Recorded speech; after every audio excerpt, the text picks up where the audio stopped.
Hello everyone, welcome to our channel pharma dilator.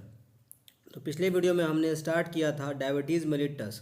उसका introduction हमने जाना, उसके टाइप को हमने जाना, क्या काउजेज़ होते हैं जाना, ठीक है, कॉम्प्लिकेशन क्या क्या आते हैं, ये सब हम लोगों ने पिछले वीडियो में जाना है। और आज से हम लोग शुरू करने वाले हैं सारे केमिकल केमिकल और उसके एजेंट, सारे एजेंट के बारे में जो कि डायबिटीज़ मेलिटस को ठीक करने का या मेंटेन करने में हमारी हेल्प करता है। ठीक है, तो आज हम शुरू करेंगे इंसुलिन के बारे में। उसका इंट्रोडक्शन जानेंगे, उसका केमिस्ट्री जानेंगे कि ये क्या होता है इंसुलिन, ठीक है, किस तरह से ये हमारे बॉडी में प्रोड्यूस होता है, कौन से सेल इसके लिए रिस्पॉन्सिबल हैं इसको सिक्रेट करने के लिए, ये सब हम लोग आज के वीडियो में जानेंगे। तो चलिए दोस्तों शुरू करते हैं। Insulin, it is an important hormone which is secreted from our endocrine glands. The main point of secretion of insulin is our beta cell. ठीक है, तो ये हमारे इंडोक्राइन के पैंक्रियाज से, उसमें एक बीटा सेल होता है, उसमें से ये इंसुलिन का सिक्रेशन होता है।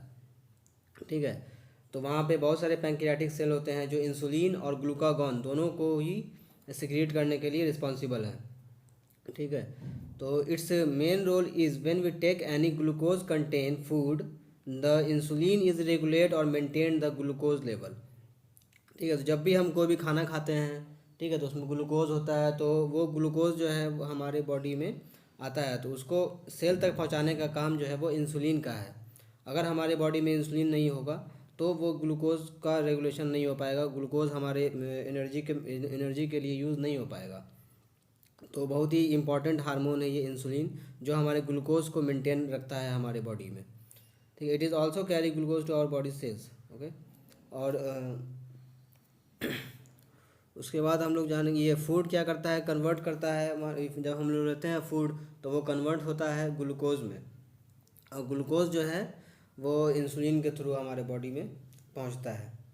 तो इंसुलिन ही एकमात्र ऐसा मतलब चाबी है जो सेल के रिसेप्टार पे जाके बाइंड होगा, तभी वहाँ का वो दरवाज़ा खुलेगा और जो ग्लूकोज जो है वो हमारे सेल के अंदर पहुँच पाएगा, और उसके बाद हमारे बॉडी का फिजियोलॉजिकल एक्टिविटी जो भी होना है वो होगा।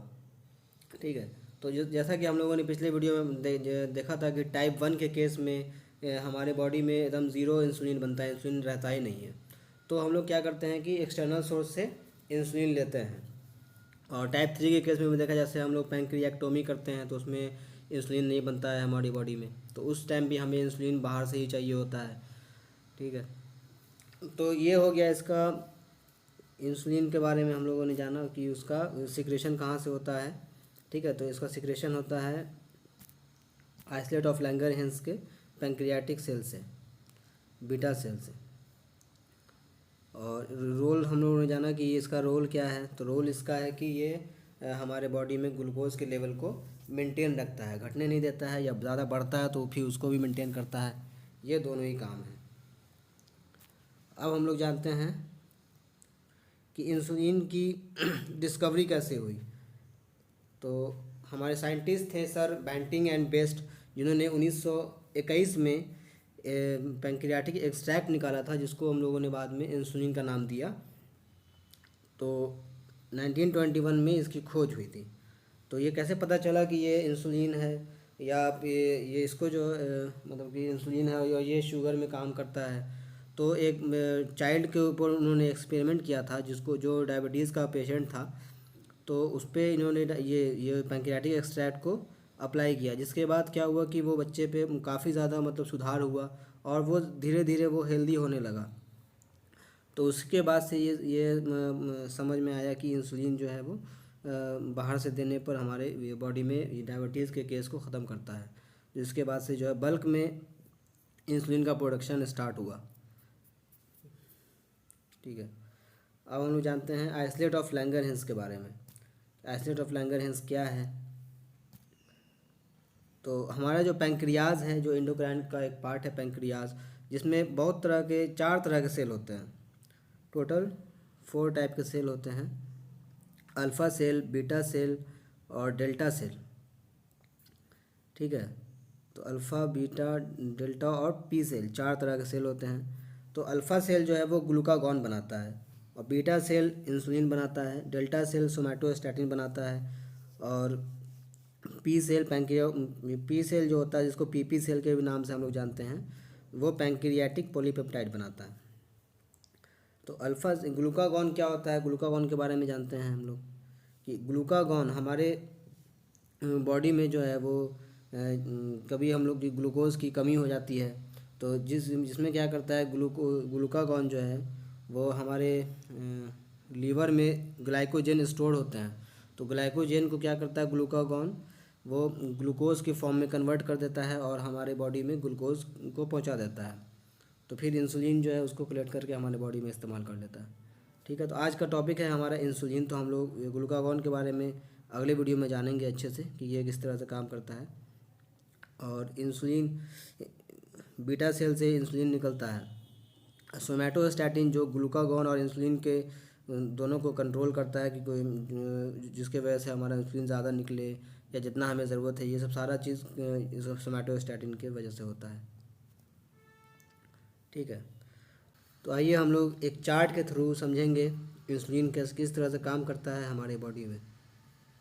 तो देखिए, सबसे पहले हम लोग कोई भी खाना डाइट लेते हैं, तो डाइट लेने के बाद क्या होता है कि वो जो है हमारा डाइट कन्वर्ट होता है ग्लूकोज में हमारे बॉडी में मेटाबॉलिज्म होने के बाद।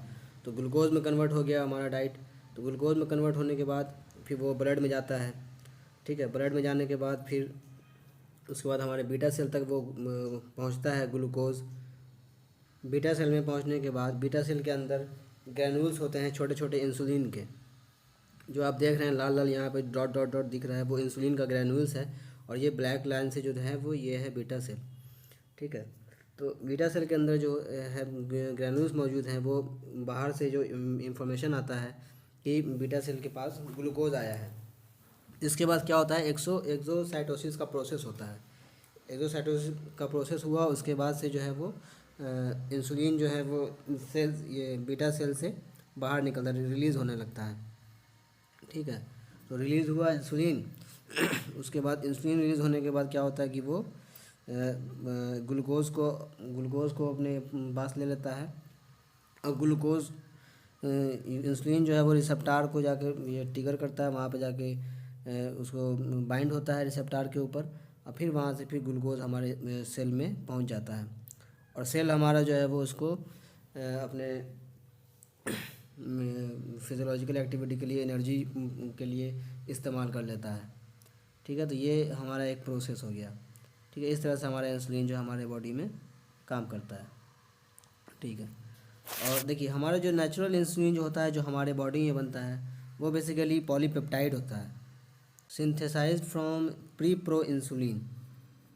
ठीक है, तो ये जो हमारा ग्रैन्यूल्स आप देख रहे हैं वो ये प्री प्रो इंसुलिन के फॉर्म में होता है, जो आगे फर्दर प्रोसेस होने के बाद से जो है वो इंसुलिन में कन्वर्ट होता है। तो आइए उसको हम लोग देखते हैं। ठीक है, ये प्री प्रो इंसुलिन, तो प्री और प्रो दो तरह का ये इसमें लिखा है, उसके बाद इंसुलिन है। तो सबसे पहले क्या होता है कि प्री प्रो इंसुलिन जो है क्लीव्ड होता है, क्लीव्ड होने के बाद वो प्रो इंसुलिन के फॉर्म में आता है, और प्रो इंसुलिन के फॉर्म में आ गया। प्रो इंसुलिन फिर क्या होता है, फिर आगे जाकर फिर फर्दर प्रोसेस होता है, फिर प्रोसेस होने के बाद वो इंसुलिन का होता है फ्रॉम ग्रैन्यूल्स, जो भी इंसुलिन के ग्रैन्यूल्स थे प्री प्रो इंसुलिन, तो फिर जाके यहाँ पे दो प्रोसेस के बाद से वो इंसुलिन के फॉर्म में हो जाता है, और फिर हमारे ये ग्लूकोज को वो रेगुलेट करता है।